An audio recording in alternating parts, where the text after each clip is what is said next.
Hi, this is Misty Clark, and I'm a self-contained teacher for the Little Rock School District. I teach a K-2 special ed, self-contained academic classroom, and this is a video tutorial about scheduling. It's part 2. I'm going to talk a little bit about some different kinds of schedules that I use. This is just a simple schedule I use for different parts of the day. For instance, this is our circle time or our morning meeting, and I use them to break down different parts of my day. So, for instance, this is just a simple foam board, and I took just basic board maker pictures, or you could certainly use clip art, and broke it down to what we would be doing. And let's see if I could step back a little bit. What we would be doing during circle time, and I just attached them with Velcro so I could change it around. Or for instance, 2 days a week my speech therapist comes in, so I could pull it off and put her picture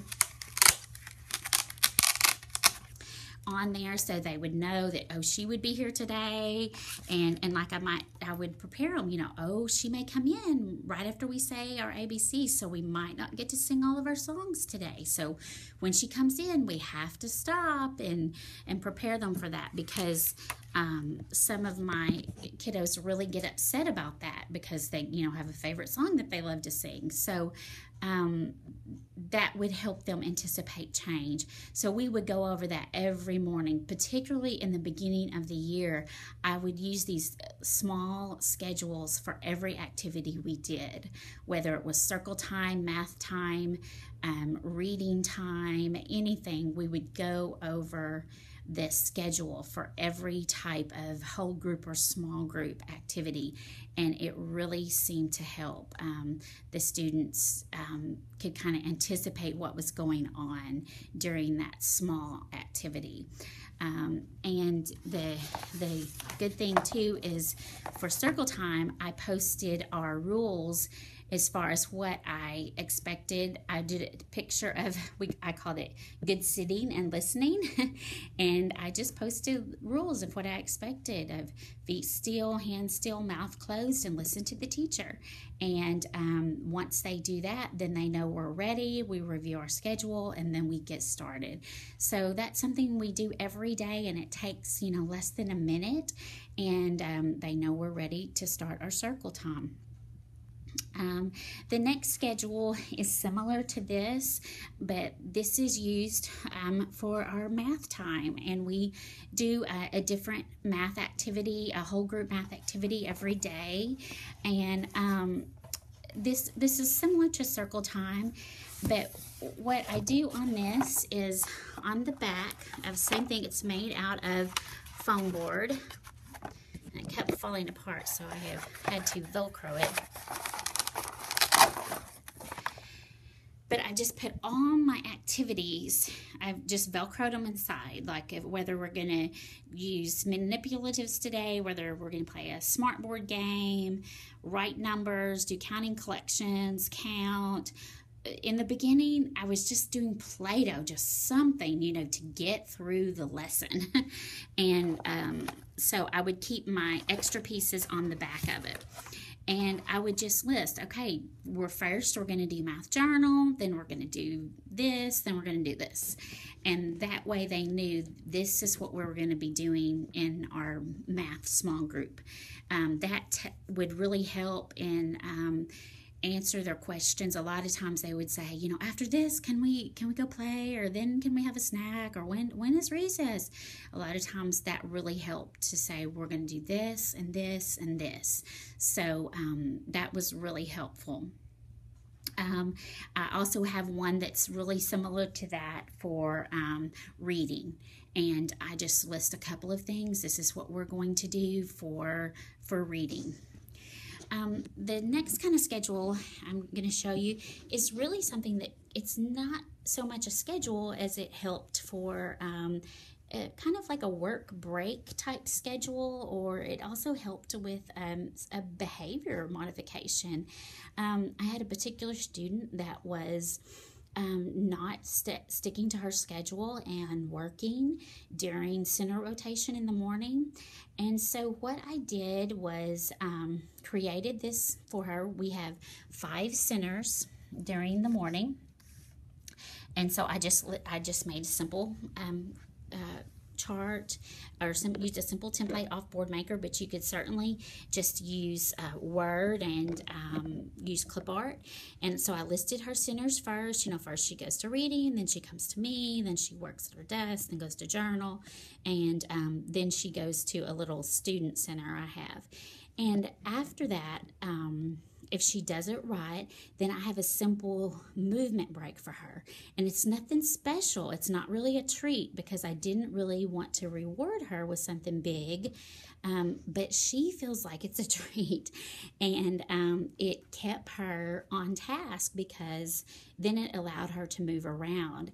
And for the first time ever, she actually accomplished her activity. She would stay in the center the whole time and complete her work. So for instance, if she could stay in reading for 5 minutes, then she could get up and go get a drink. And then she had to return to her center and stay until the timer went off, which we stay in our centers for 10 minutes. Excuse me. Then she would come to me. If she could work for 5 minutes, then she got a hug. And so she'd walk across the room to my paraprofessional, get a hug, return to me, and stay the remaining 5 minutes.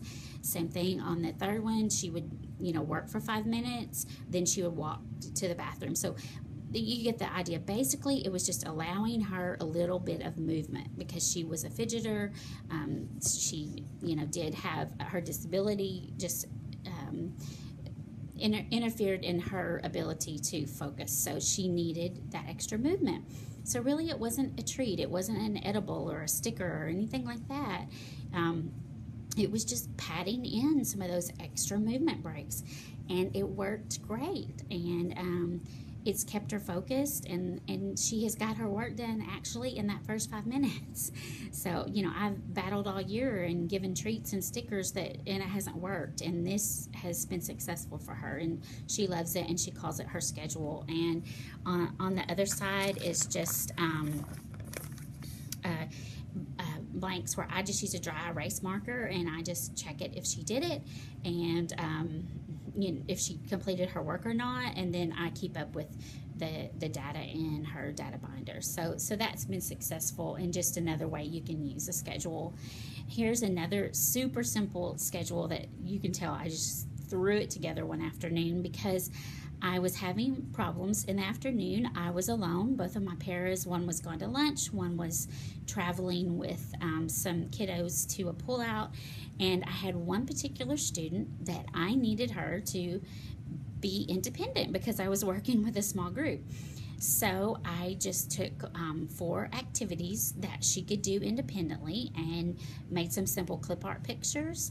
And I set the timer because she couldn't tell time, but I put the time on there more for me. And I set the timer for her, and she knew once the timer went off, she could do it. And she just carries this little schedule around. She stores it in her desk.